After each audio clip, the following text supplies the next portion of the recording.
नमस्कार. पुन्हा एकदा सत्य घटनेवर बोलू. तुमचा कदाचित या घटनेवर विश्वास बसणार नाही. ही घटना आहे दिल्लीतली पायल नावाच्या मुलीची. तिच्या वडिलांनी मला सांगितलं की मॅडम, मेरी लड़की को एक नाग लपेटे हुए रहता है. त्या व्यक्तींनी मला तिच्या मुलीची ही कहाणी सांगितल्यानंतर मला सुद्धा आश्चर्य वाटलं. ही मुलगी आहे 10वीला आणि दिल्लीला एका शाळेमध्ये ही मुलगी पायल नावाची शिकत आहे. त्यांचा पीटीचा पिरियड होता. त्यावेळी सगळी मुलं ही मैदानामध्ये खेळत होती आणि खेळता खेळता त्यांचा फुटबॉल जो होता, फुटबॉलने जे खेळत होते तो बॉल शाळेच्या बॅक साईडला त्या साईडला गेला. त्या मैदानाच्या इथे एक बोर्ड लिहिलेला होता की या साईडला कुठल्याही मुलांनी जायचं नाही आणि कुठलीही मुलं तिथे त्या साईडला मुद्दामूनही जात नव्हती.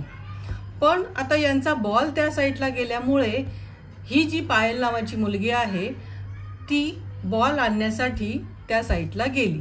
तिथे थोडंसं झाडं झुडपं वगैरे होती आणि ती त्या साईडला बॉल आणायला जात असतानाच त्या साईडला तिला एक नाग दिसला. भला मोठा जाड असा तो नाग होता. तो तिला तिथे दिसला आणि ती थोडंसं ते बघितल्यानंतर थोडीशी घाबरली आणि पटकन बाजूला तिने बॉल जो होता तो बॉल पटकन उचलला आणि ती बॉल घेऊन पळाली. आणि तिच्या मागोमागच मुलगी एक धावत धावत तिला बघण्यासाठी म्हणून आली आणि ती मुलगी नंतर तिला ओरडली की अरे, मैम ने बोला था ना यहाँ पे लिखा भी है, यहाँ पे जाना नहीं है, तो तू यहाँ पे क्यों गई, अशा प्रकारे तिला सांगितलं. पण मग तिने गपचूप बॉल तो घेऊन त्या साईडला त्या दोघीही निघाल्या आणि त्याच्यानंतर त्यांचा खेळ वगैरे ते सगळं झालं. शाळा सुटली. शाळा सुटल्यानंतर घरी जात होती आणि घरी जात असताना तिला भास झाला की माझ्याबरोबर तो जो तिला नाग दिसत होता तो नाग तिच्या बाजूने चालतोय असा तिला भास झाला. तिने तो दुर्लक्ष केला. तिला वाटलं असंच मला काहीतरी भास दिसतोय, त्या तिथे दिसला म्हणून मला इथेही दिसत असेल. आणि ती आपल्याच नादामध्ये नंतर घरी गेली. घरी गेल्यानंतर सुद्धा तिला थोड्या वेळानंतर तो नाग तिला घरामध्ये दिसायला लागला. म्हणजे जेवत असताना, झोपताना आणि अचानक रात्री झोपताना सुद्धा तो नाग तिच्याबरोबर बेडवर झोपलेला तिला दिसायला लागला. आणि काही वेळेला तर तो नाग तिला पूर्ण तिच्या अंगाला लपेटलेला असा म्हणजे तिला हा भास व्हायचा की त्या नागाने मला पूर्णपणे लपेटलेलं आहे. आणि असे कंटिन्यू दिवस जात होते. महिने गेले. 1 महिना, 2 महिना, 6 महिने असे उलटले.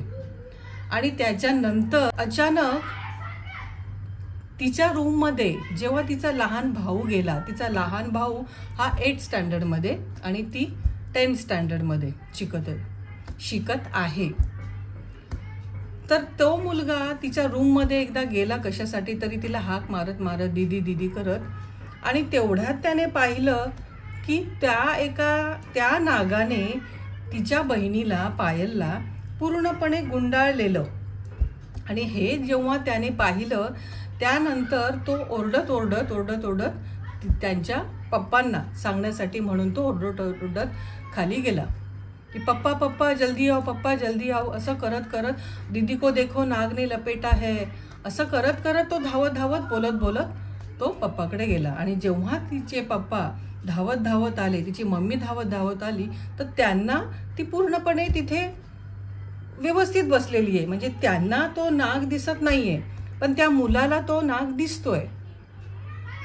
त्या पायलला सुद्धा कळतंय की मला एका नागाने लपेटलेलं आहे.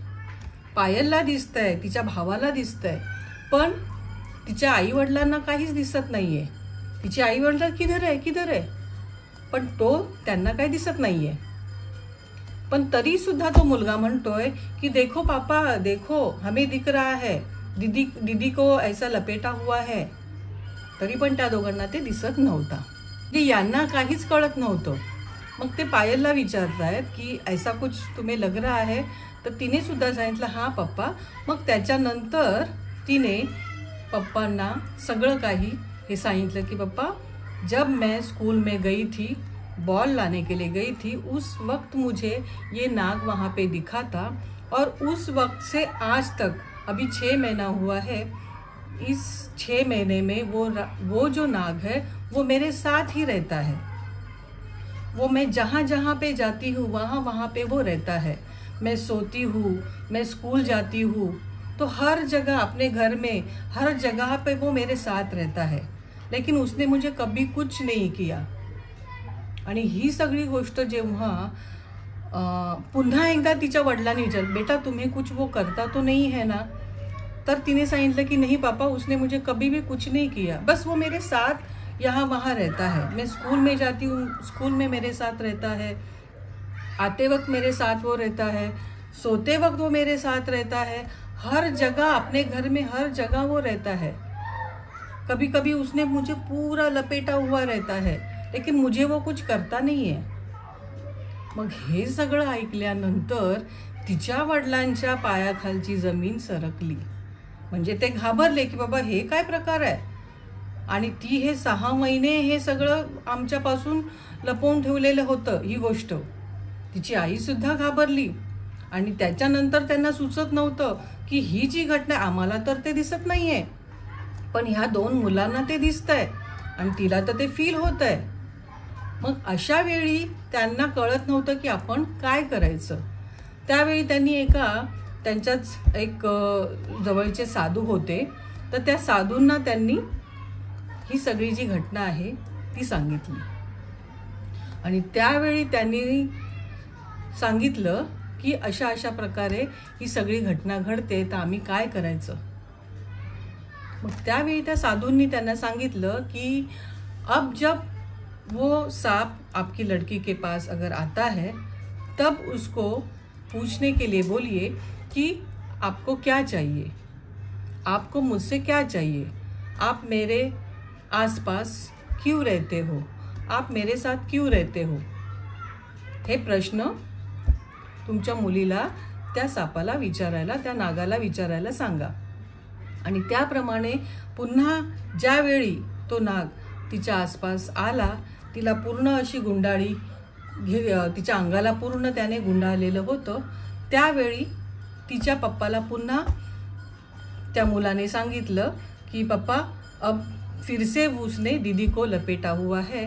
त्यावेळी तिचे पप्पा, तिची मम्मी आणि ही अजून काही जण होती, त्या लोकांनी त्यांच्या समोर तिच्या मुलीला तो प्रश्न विचारायला सांगितला. आणि तिने तो प्रश्न त्या नागाला विचारला सुद्धा की आपको. तिने प्रणाम केला त्या नागाला आणि त्याप्रमाणे तिने विचारलं की आपको क्या चाहिए, आप मुझे इस तरह से क्यों दिखते हो, आप इर्द गिर्द मेरे रहते हो, मुझसे आपको क्या चाहिए. मग त्यावेळी त्या नागाने सांगितलं की आप मुझे मुक्ति दोगे, आपसे ही मुझे मुक्ति मिलेगी, इसलिए मैं आपको ही दिखा उस वक्त, क्योंकि आप मुझे मुक्ति देने वाले हो. आणि त्यावेळी तिने पप्पाला सांगितलं की पप्पा, वो इस तरह से बात कर रहा है कि मुझे आप मुक्ति दोगे. तर तिने मग प्रश्न विचारला की मैं कैसे मुक्ति दे, मैं कौन हूँ मुक्ति देने वाली. त्यावेळी त्या नागाने सांगितलं की मुझे पता नहीं, लेकिन मुझे आप ही मुक्ति दोगे, इसलिए मैं आपको दिखा और इसके लिए मैं आपके साथ रहता हूँ. त्यावेळी सांगितलं की कृपया करके आप मुझे मुक्ति दीजिए.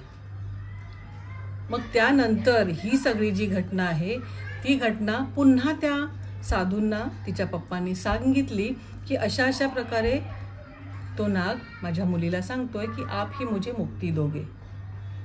आणि मग त्यावेळी त्या साधूंनी त्यांना सांगितलं की अशा प्रकारे ज्यावेळी एखादी व्यक्ती, ज्यावेळी तो सापाच्या नागाच्या योनीमध्ये असतो, ज्यावेळी तो साप बनलेला असतो एखादा आत्मा, आणि तो आत्मा त्याच्यानंतर तो मनुष्य जन्मात येणार असतो. म्हणूनच त्याला मनुष्य जन्मामध्ये यायचं आहे. आणि आता तो सध्या नागाच्या जन्मात आहे. तो जेव्हा मरेल किंवा त्याला जेव्हा मुक्ती मिळेल तेव्हा तो मनुष्य जन्मामध्ये जन्म घेणार आहे आणि त्याला मुक्ती हवी आहे आणि ही मुक्ती तुमच्या मुलीकडून त्याला मिळणार आहे। मग त्यावेळी त्यांनी जी काही त्यांची जी रिच्युअल्स असतात त्याप्रमाणे त्या प्रथा ज्या काही मुक्ती देण्यासाठी ज्या असतात तर त्या ज्या रिच्युअल्स आहेत त्या त्यांनी केल्या, त्यांच्या मुलीच्या हातून केल्या।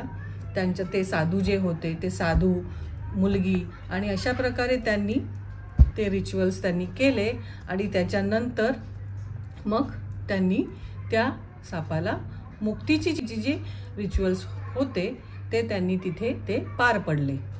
पण त्यावेळी त्या नागाने तिला हेही सांगितलं होतं की आपको मैं मिलूंगा, लेकिन आप जब 18 साल के होगे तब मैं आपको मिलूंगा।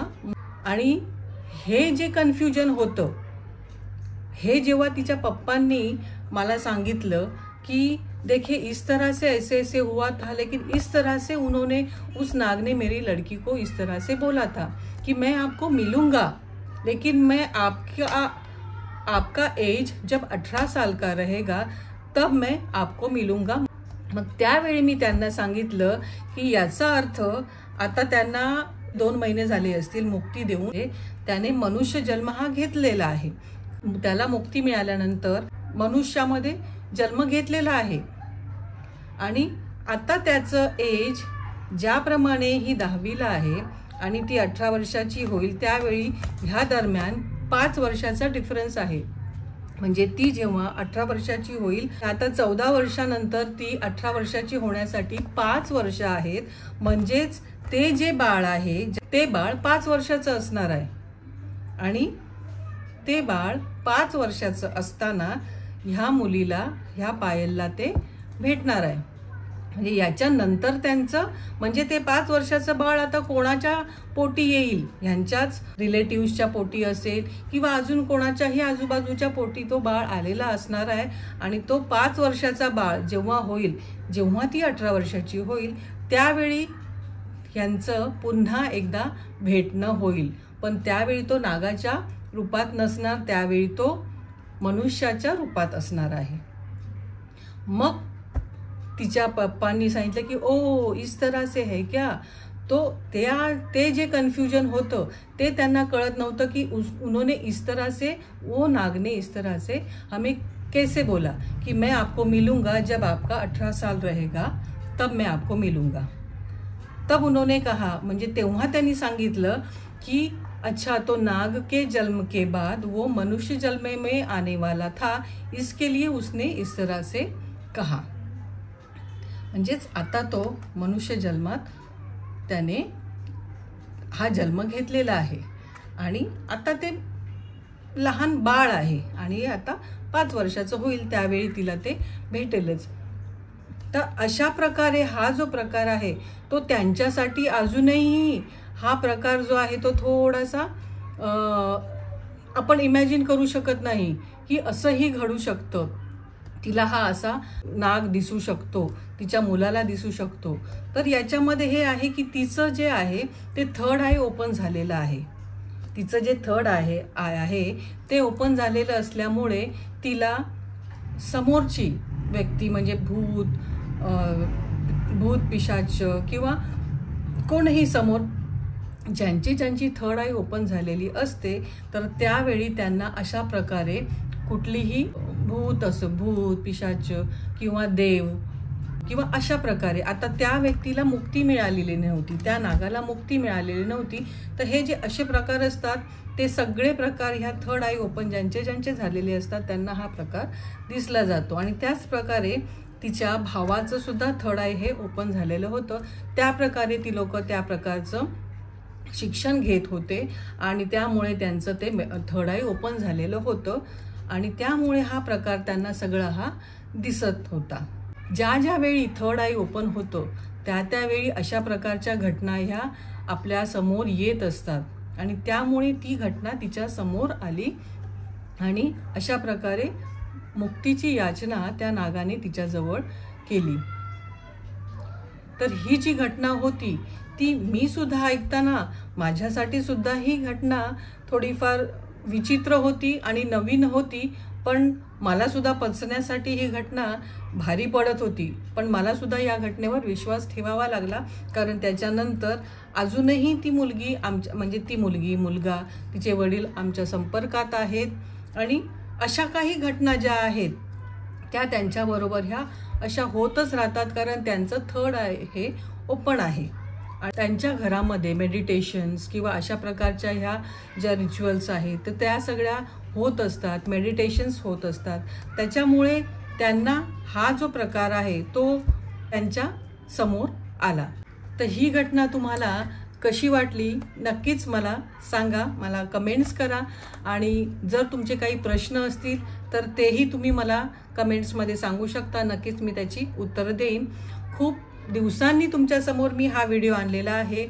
भरपूर दिवसामध्ये ह्या एवढ्या सगळा आणि हा व्हिडिओ टाकण्यामध्ये माझा हा गॅप झाल्यामुळे काही मेडिटेशन्सच्या रिलेटेड काही व्हिडिओज आहेत, त्याचे चांगले चांगले जे अनुभव आलेले आहेत ते सुद्धा तुम्हाला मला पुढच्या व्हिडिओजमध्ये सांगायचे आहेत. तर नक्कीच पुढच्या व्हिडिओमध्ये माझे ते व्हिडिओज पहा. आणि आतासाठी धन्यवाद.